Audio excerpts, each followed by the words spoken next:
Hi students, today we will start with our new chapter, chapter number 8, that is respiration and circulation. We will start with respiration. We know all living organisms require energy to carry out various life processes. The energy stored in the body is in the complex organic form, but that energy is not usable.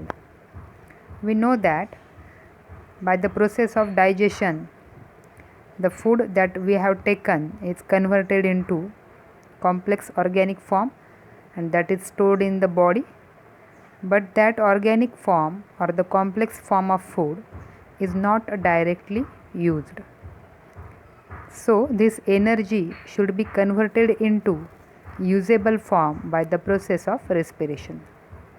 That means the complex organic food must be broken so that some energy is released and that energy is used by the body, and all the process occur by respiration. Then what is respiration? Respiration, it is a biochemical process by which organic compounds are oxidized in stepwise manner to release chemical energy in the form of ATP. Let's see respiration. During this time, we only think that respiration is taking air inside the body and throwing out. But actually, what is respiration? Respiration is a biochemical process by which organic compounds are oxidized by using oxygen. Organic compounds, that means the stored food material, is oxidized to release chemical energy, and that chemical energy is in the form of ATP molecules, and all the process is going in a stepwise manner.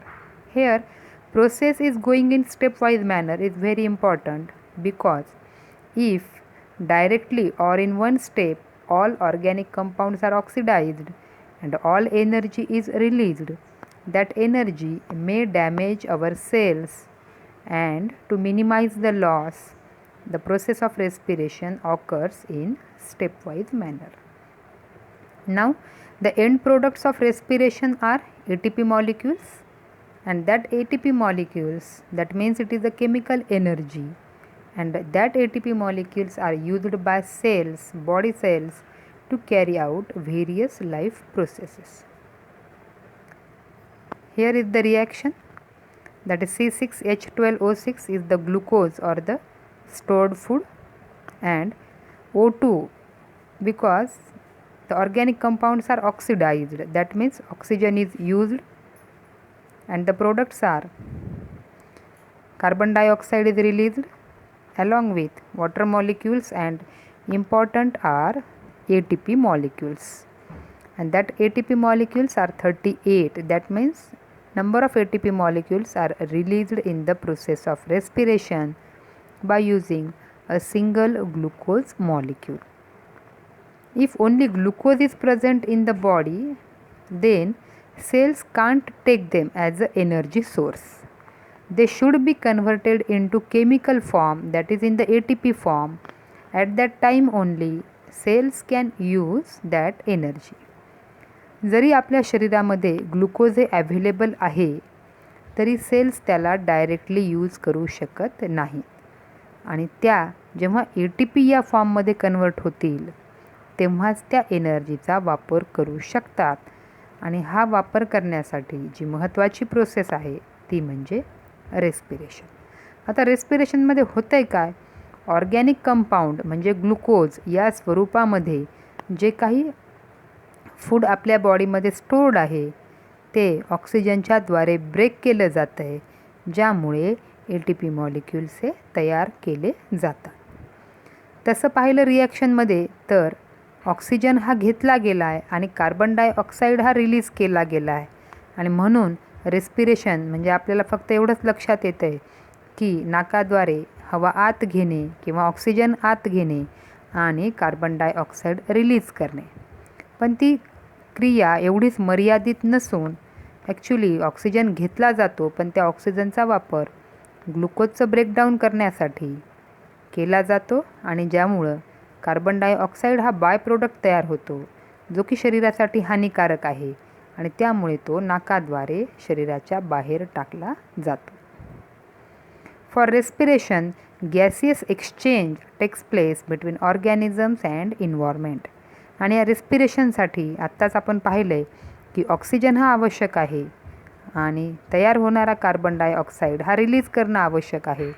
त्यामुळं ही जी reaction आहे की oxygen घेणे आणि carbon dioxide release करणे, याला म्हणलं जातं gaseous exchange. आणि हे गॅसियस एक्सचेंज कंटिन्युअस ऑर्गॅनिझम्स आणि इन्व्हायरमेंट यांच्यामध्ये चालू असतं. का? कारण रेस्पिरेशन ही रिॲक्शन टिल डेथ ही कंटिन्युअस चालू असणारी रिॲक्शन आहे आणि त्यामुळं गॅसियस एक्सचेंजसुद्धा हे कंटिन्युअस चालू असते. Now next is respiratory surface. The site of gaseous exchange is called as respiratory surface. ज्या ठिकाणाहून गॅस किंवा वायूंची देवाणघेवाण केली जाते, ऑक्सिजन घेतला जातो, कार्बन डायऑक्साईड रिलीज केला जातो, त्या ठिकाणाला रेस्पायरेटरी सरफेस असं म्हणतात. The organs of gaseous exchange.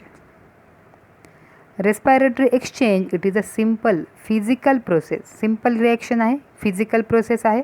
Oxygen आत घेतला जातो आणि कार्बन डायऑक्साईड हा रिलीज केला जातो.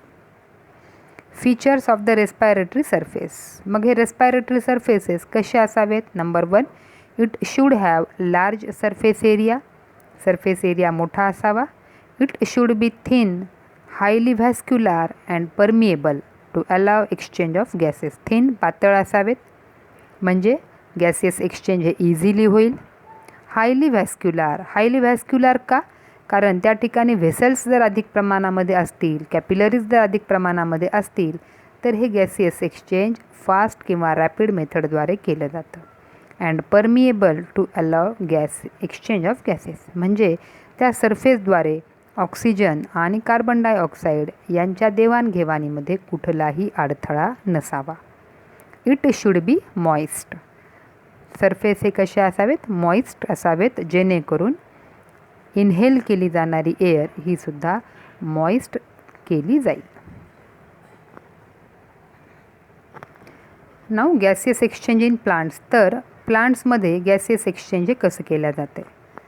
We know that plants are performing or preparing their own food by the process of photosynthesis.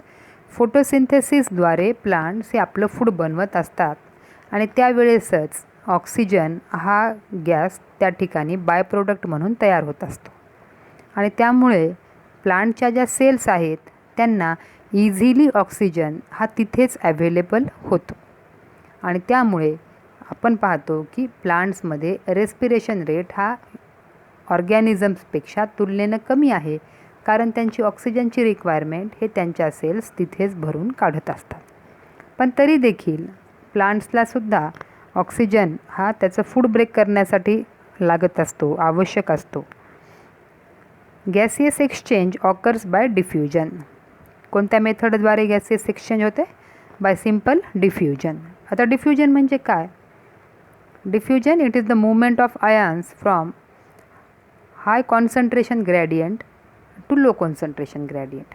म्हणजे ज्या ठिकाणावर किंवा समजा ऑक्सिजन हा गॅस आहे, तर जर 2 कंपार्टमेंट आहेत, एका साईडला ऑक्सिजनचं प्रेशर कमी आहे, लो प्रेशर आहे आणि दुसऱ्या साईडला हाय प्रेशर आहे, तर अशा वेळेस हाय प्रेशरकडनं ऑक्सिजन हा लो प्रेशरकडे डिफ्यूज केला जातो, जेणेकरून दोन्ही बाजूला त्याचं प्रेशर जे आहे हे इक्विलिब्रियम मेंटेन करणारं किंवा सारखं असावं.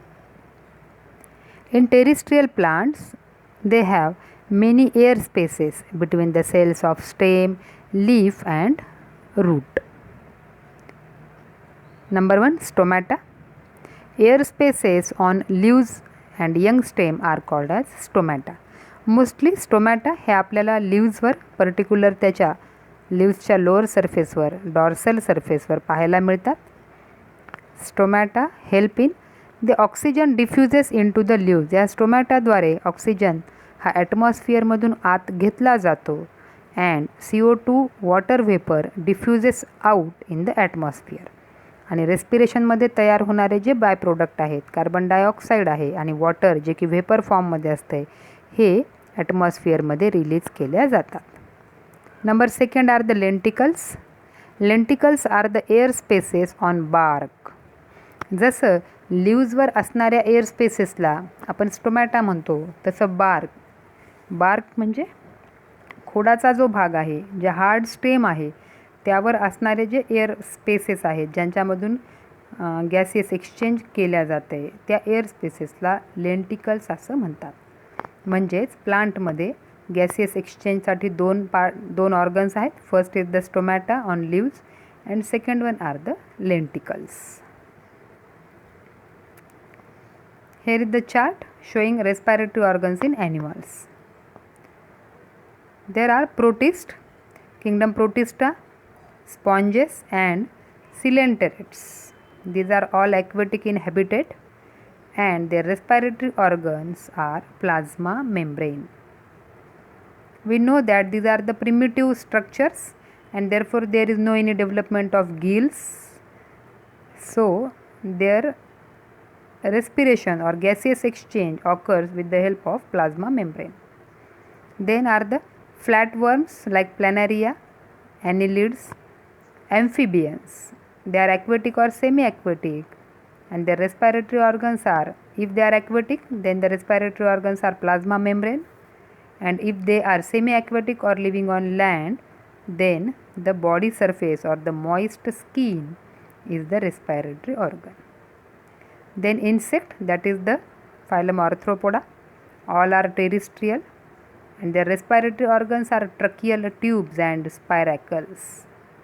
Spiracles are similar to our nose. They are the holes on the body surface and where the tracheal tubes are attached.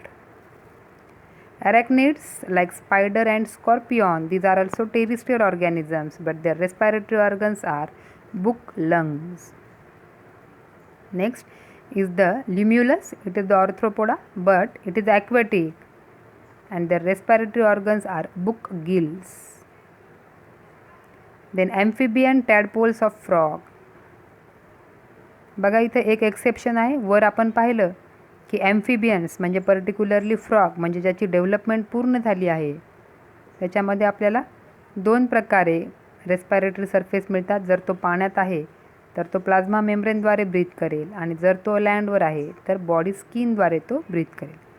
परंतु त्याच्या डेव्हलपमेंटल स्टेजमधली जी टॅडपोल ही अवस्था आहे ती मात्र कंप्लीट ॲक्वेटिक आहे आणि त्या स्टेजमध्ये ब्रीदिंग ऑर्गन हा एक्सटर्नल गिल्स असतो. Then salamander and newts, these are also aquatic and their respiratory organs are external gills. Then fish is also aquatic but the respiratory organs are internal gills. Here is the difference. Tadpole आहे, सॅलमेंडर आहे, यांच्यामध्ये respiratory organs हे external gills आहेत तर फिशमध्ये ते internal gills आहेत. Reptiles, birds and mammals, these are terrestrial, so the respiratory organs are clear cut lungs. Turtles, these are underwater organisms and the respiratory organs are cloaca.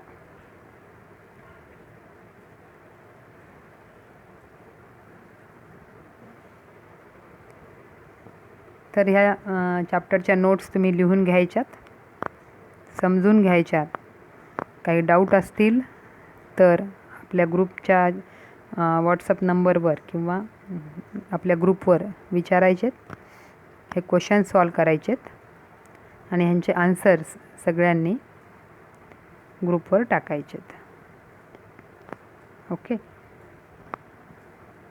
Thank you.